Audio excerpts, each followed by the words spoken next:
មហាសង្ក្រាន្តឆ្នាំមមីអត្តស័កពុទ្ធសករាជ2570គ្រិស្តសករាជ2026មហាសករាជ1948ចលសករាជ1388សុភមស្តវរៈមង្គលាជយាតិរិក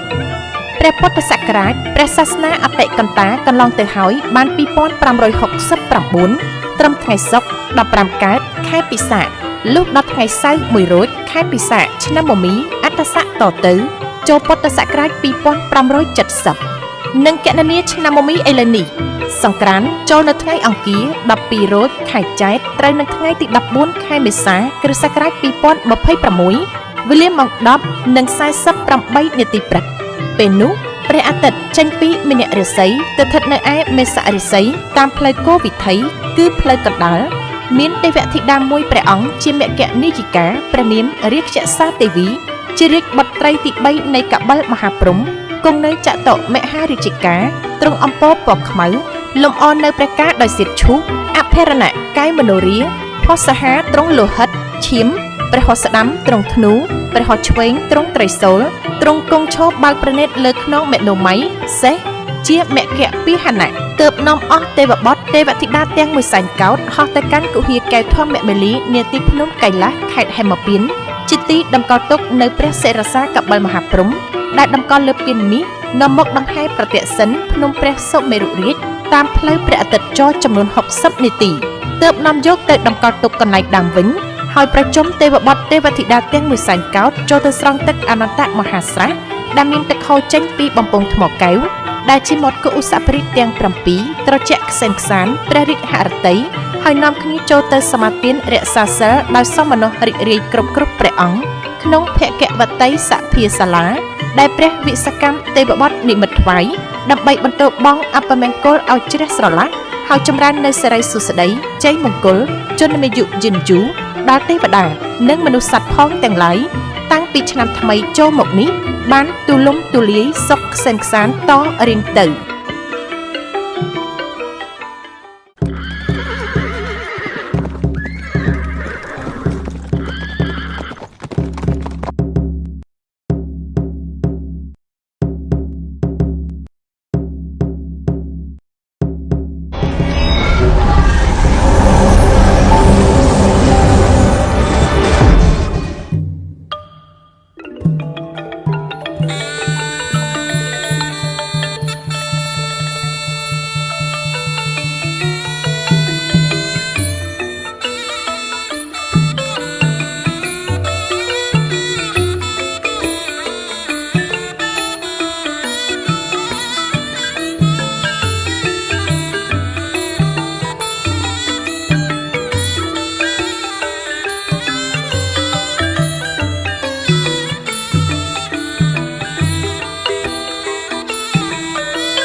សុភមស្ត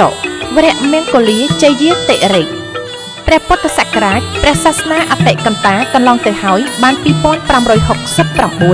ត្រឹមថ្ងៃសុក្រ15កើតខែពិសាខ លុះដល់ថ្ងៃសៅរ៍1រោចខែពិសាខឆ្នាំមមីអត្តស័កតទៅចូលពុទ្ធសករាជ2570និងគណនាឆ្នាំមមីឥឡូវនេះសង្ក្រាន្តចូលនៅថ្ងៃអង្គារ12រោចខែចែកត្រូវនៅថ្ងៃទី14ខែមេសាគ្រិស្តសករាជ2026វេលាម៉ោង10:48នាទីព្រឹកពេលនោះព្រះអាទិត្យចេញពីមនៈរាសីទៅស្ថិតនៅឯមេសរាសីតាមផ្លូវគោវិថីគឺផ្លូវកណ្ដាលមានទេវធីតាមួយព្រះអង្គជាមគ្គនាយិកាព្រះនាមរាជសាទេវីជារាជបុត្រីទី3នៃកបិលមហាព្រហ្មគង់នៅចតុមហារាជិកាទ្រង់អំពរពណ៌ខ្មៅលំអរនៅព្រះការដោយសៀបឈូសអភរណៈកាយមនោរាផុសសាហាទ្រង់លោហិតឈាមព្រះហស្តស្ដាំទ្រង់ធ្នូព្រះហស្តឆ្វេងទ្រង់ត្រីសូលទ្រង់គង់ឈរបើកប្រណិតលើខ្នងមេណូមៃសេះជាមគ្គពីហណៈទើបនាំអស់ទេវបុត្រទេវធីតាទាំងមួយសែនកោដ្ឋហោះទៅកាន់គុហាកែវធម្មមាលីនាទីភ្នំកៃឡាសខេត្តហេមពាន្តជាទីតម្កល់ទុកនៅព្រះសិរសាកបិលមហាព្រហ្មដែលតម្កល់លើពានមាសនាំមកដង្ហែប្រតិសិនភ្នំព្រះសុមេរុរាជតាមផ្លូវព្រះអាទិត្យចរចំនួន60នាទីទើបនាំយកទៅតម្កល់ទុកកន្លែងដើមវិញ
ព្រះនាមរក្សាទេវីជាបុត្រីទី3នៃកបិលមហាព្រហ្មបានយាងចូលមកដល់ហើយ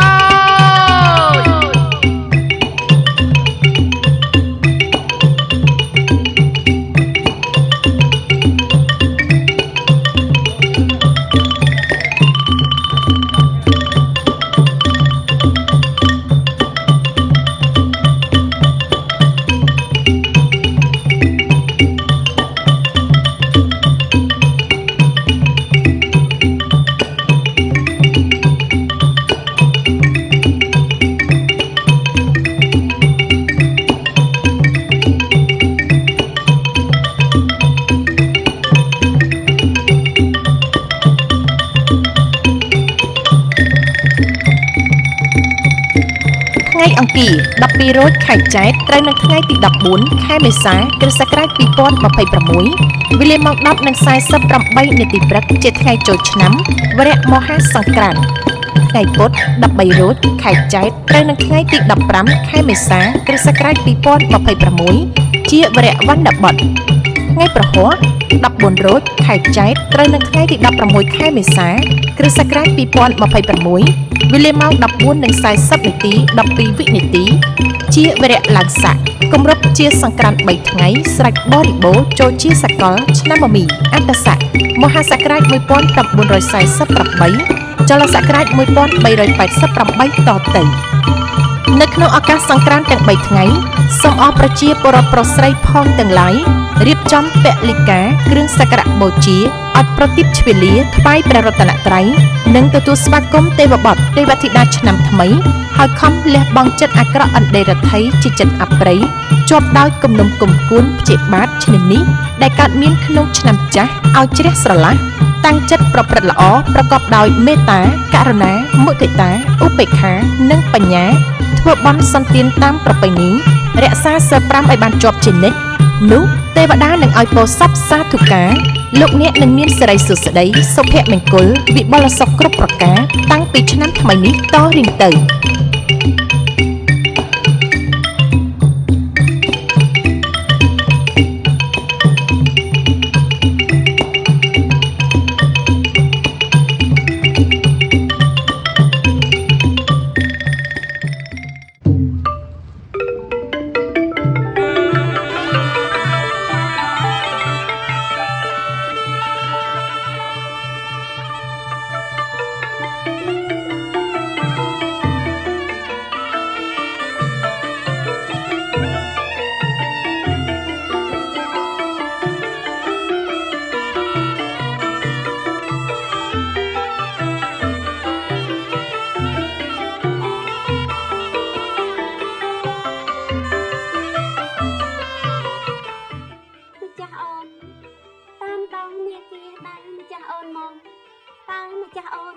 ប្រទេសនឹងហេតុភេទអ្វីចម្លែកកើតឡើងទេឬមួយម្ចាស់អូនបានសុខកាយសប្បាយព្រះរាជហឫទ័យរហូតដល់បងពិតម្ចាស់បងខ្ញុំម្ចាស់ព្រមទាំងទេពនិករជាបរិពារទាំងអស់បានប្រកបដោយសេចក្តីសុខកាយសប្បាយព្រះរាជហឫទ័យទាំងអស់គ្នាក្រាបទូលប្របីណាស់ម្ចាស់អូនចុះព្រះសារសារបស់ព្រះបិតាវិញតើម្ចាស់អូនបានដង្ហែប្រតិសិនជុំវិញមណ្ឌលនាឋានកៃឡាសអធិកអធមតាមប្រពៃណីហើយឬនៅព្រះមេម្ចាស់បងខ្ញុំម្ចាស់បានរៀបចំយ៉ាងអធិកអធមនិងប្រារព្ធពិធីប្រតិសិនជុំវិញមណ្ឌលយ៉ាងអធិកតាមព្រះបន្ទូលជាព្រះរាជបណ្ដាំសពគ្រប់អស់ហើយក្រាបទូលសាធុសាធុសាធុម្ចាស់បងចុះការកន្លងផុតទៅក្រោមការគ្រប់គ្រងភពផែនដីរបស់ម្ចាស់បងតើប្រជានុរាស្ត្រទទួលបានសេចក្តីសុខកាយសប្បាយចិត្តយ៉ាងណាដែរក្រាបទូលម្ចាស់អូនដោយអន្លើងនៃការងារកសាងសង្គមប្រជានារីទាំងអស់បានសុខសប្បាយណាស់ទាំងការហូបចុកទាំងការស្លៀកពាក់សមរម្យទៅតាមប្រពៃណីជាតិជួយកសាងជាតិមាតុភូមិឲ្យរីកចម្រើនទៅមុខជាលំដាប់និងរួបរวมគ្នាយ៉ាងជិតស្និទ្ធ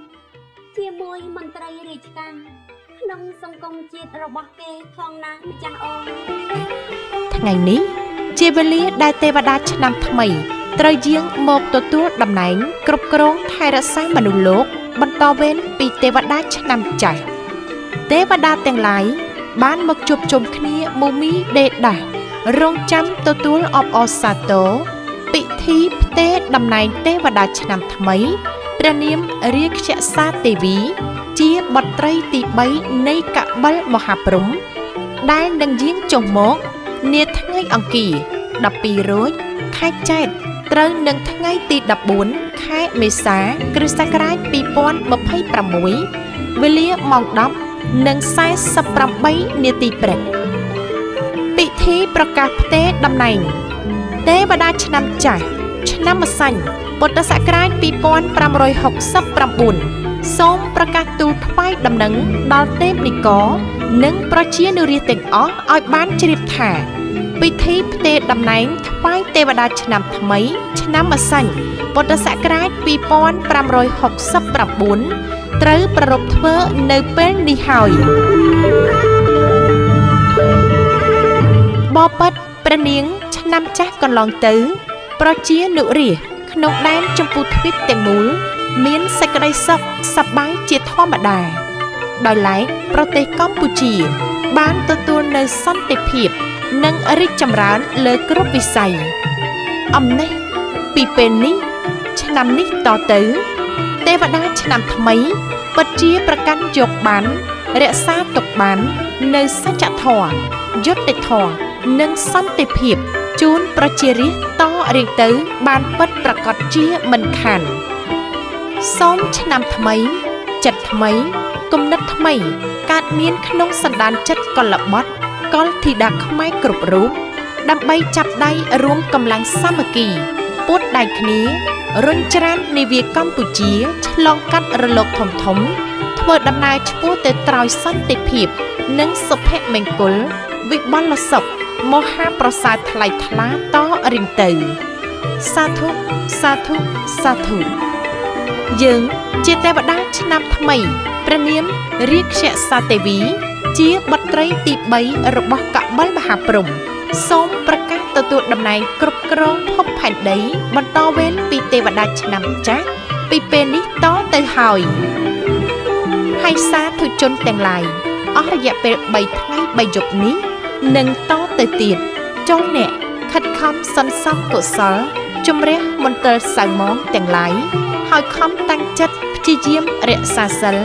លាចាកឲ្យអស់ពីផ្លូវចិត្តលោភៈទោសៈមោហៈនិងអស្មិមេនៈពីក្នុងខ្លួនហើយប្រព្រឹត្តតែអំពើណាដែលពោពេញទៅដោយគុណធម៌សិលធម៌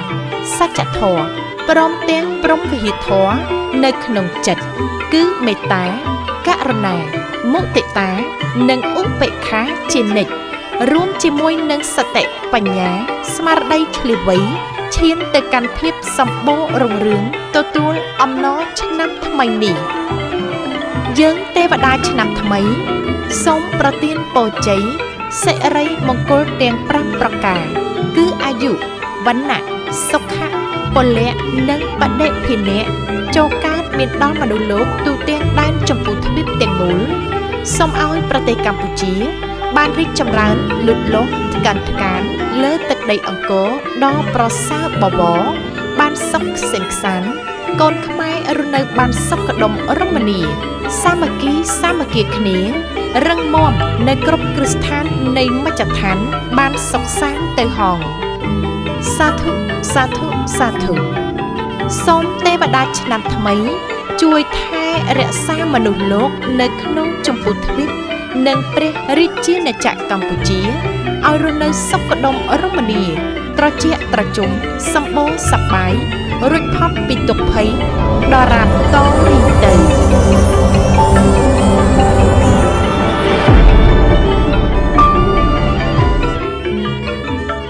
ម្ចាស់អូនពិធីទេតំណែងខ្វាញ់ម្ចាស់អូនបានមកដល់ទីបញ្ចប់សពគ្រប់អស់ហើយសូមម្ចាស់អូនគង់នៅឲ្យបានសឹមនិងជួយថែរក្សាមនុស្សលោកនៅក្នុងចម្ពោះទ្វីបនៃព្រះរាជាណាចក្រកម្ពុជាឲ្យរស់នៅបងសេចក្តីសុខដុមរមនាត្រជាក់ត្រជុំសប្បងសប្បាយនិងរួចផុតពីទុក្ខសោករោគភ័យជានិច្ចតារារៀងទៅណាម្ចាស់អូនម្ចាស់បងសូមម្ចាស់បងទុកព្រះជាហឫទ័យលើអូនចុះអូននឹងបន្តភារកិច្ចទីម្ចាស់បងហើយខិតខំប្រឹងប្រែងបង្កើនការរីកចម្រើនលើគ្រប់ភារកិច្ចការងារទាំងអស់ឲ្យកាន់តែប្រសើរឡើងដើម្បីភាពសម្បូរសប្បាយរុងរឿង